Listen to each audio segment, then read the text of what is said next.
Hello everyone.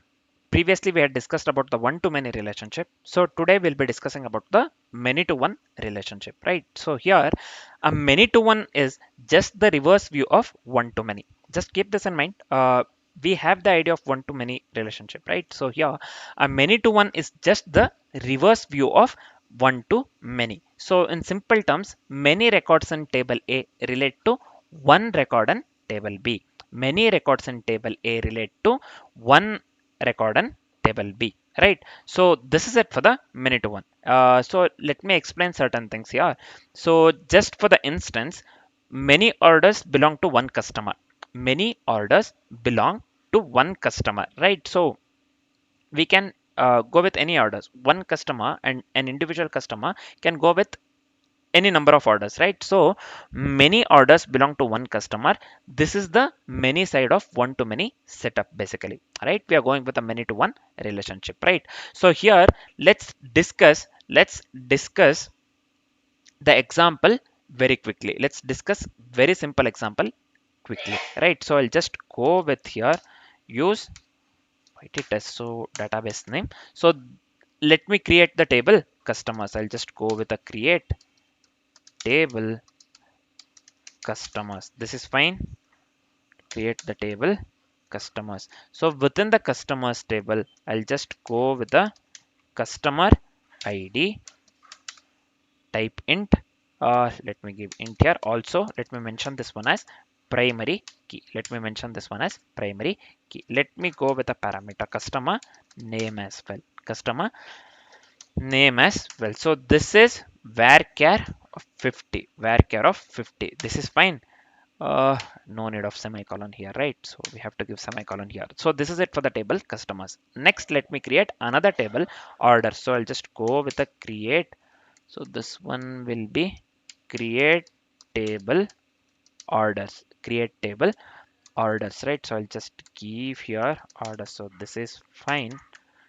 So within the orders table, so I'll just go with the order ID. So this one will be int primary key. This one will be in primary key. And also order date, so which is of type date. This is fine. And customer ID, so this one will be customer ID, so of type int. And also the final one, let me go with the foreign key here. So we have to reference, right? So for that purpose I'll just go with the foreign key. Foreign key. So let me go with the customer ID. This one, customer ID.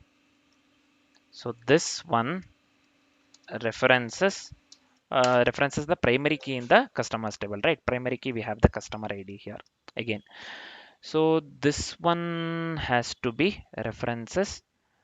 Table name is customers. So let me copy this one and paste it over here. Again, let me copy this one, and in the customers table it references to the customer ID, nothing but primary key, right? So this is it for the query. This is it for the query, right? So we are done with the query part. We are done with the query part, right? So let me explain this one.